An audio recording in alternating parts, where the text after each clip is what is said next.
We're at the I-74 bridge construction site, and I'm here with project manager George Ryan. George, a lot has happened in the few months that you've been working on the bridge. Can you give us an overview of what's happened so far? Sure, absolutely. So Civil Contractors is responsible for the piece we're seeing here, and they've been working on piers 18 to 23B in this restricted area from the river up. They've still got a set of piers to put in on the river side of the piers they put in, and then Lunda Construction will be putting a pier number 16 in closer to the river. Maybe in a little bit you can see we're relocating the sanitary sewer down there so that Lunda can get in and do that, and Civil's responsible for that relocation. How long will all that take? Well, they're just about ready to bypass the existing sanitary sewer so they can tie in. So they've got a few more weeks, but Lunda anticipates then mobilizing in to begin on Pier 16 the second week in November. This may be a very simple question for a very complicated answer. How is the bridge built? Well, the bridge is built, of course, from the ground up. So you see early on, Civil came in and they put spread footings in this area. You always have some type of a foundation. And from the foundation, your pier stems come up into the air. And then at the top of this pier stems, you'll have where you will set your reinforcing, or your bridge steel, and then a deck will go on top of that. So always from the ground up. And so they're working quicker on land to get from the ground up to the level of the bridge, a lot slower in the river because of working in the river and the issues with that. So working in the river, I've heard people ask, how do they work in the river? How do they do that? What are the steps in order to work in the river? Yeah. Well, the first thing they had to do out in the river is they're working on the piers or abutments that will hold the arches in place. Okay, and so to do that, the first thing they had to do is excavate down and get to a hard rock bottom. How far down is that?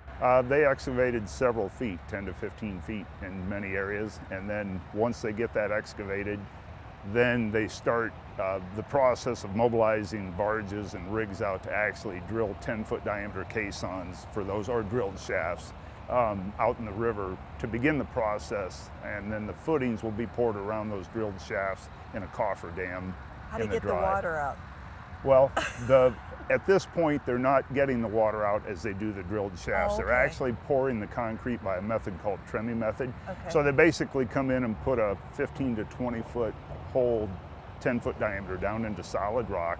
Then they put a huge reinforcement cage in there, and then they pour concrete with a tube that goes down to the bottom. And when you start pouring concrete, you always leave that tube in the concrete that's being poured. So as you pull it up, the concrete is actually displacing water on the top of it, so that you're pouring and the water isn't mixing with the concrete, because concrete has a water cement ratio, and if water mixes with it, then the concrete will never gain the strength that it should, because some of the cement would be washed out. Now I know you're going to be working through winter and cold weather. How do you operate in the river in cold weather? Well, if there's ice in the river, they'll have to have ice breakers to break those, and then the equipment is much more temperamental in the cold. You lose a lot of production because it's so cold, things just don't want to work right. So the river is an issue in and of itself, and then when you're working on the river in cold weather, that's even more of an issue. So I would say very carefully and very slowly. So what are your next steps? I know you've discussed what they're doing now. What's the next step after this? Okay, so the next steps, in the river, they will be drilled shafts for about a year and a half. On land, things are going a little quicker because you've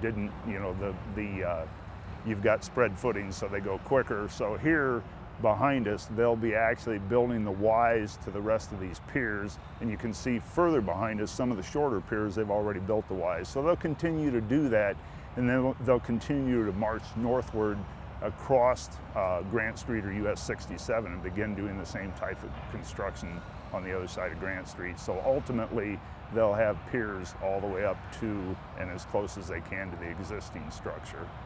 Are you still on schedule for the project? The project is on schedule at this Good. point in time. They're making great headway, and in some areas they're ahead of schedule, on other areas they're right at schedule. And I know we've talked in the past about traffic, as far as in a couple of years that it would be hard to get back into Iowa, okay to get into Illinois? They're building right now the westbound side of the interstate.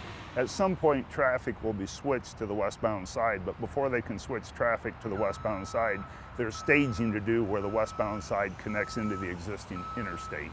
So that staging will cause traffic issues as that staging is done, and then at some point in time, then everything will be on the westbound structure as the eastbound structure begins to be built.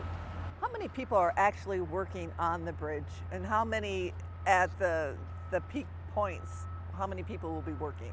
There are several, just a ballpark guess, there's probably 120 or 30 working as of this point in time between the three contracts. So will there be a time that there'll be more people working here? Yes, there will be. Okay.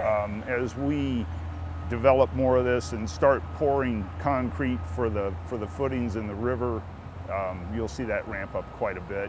I don't know if Civil, that has the land-based, what we call the Iowa Viaduct, the westbound viaduct, I don't know how much more they will increase, but at some point as they get closer, they'll probably increase people. You've got a limited area at a given time that you can work in, and that kind of controls how many people can work on the project. If people want to learn more about what's happening with the I-74 Bridge project, what can they do?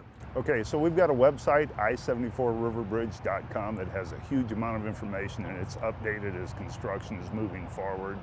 Also, we're on Facebook, I-74 River Bridge.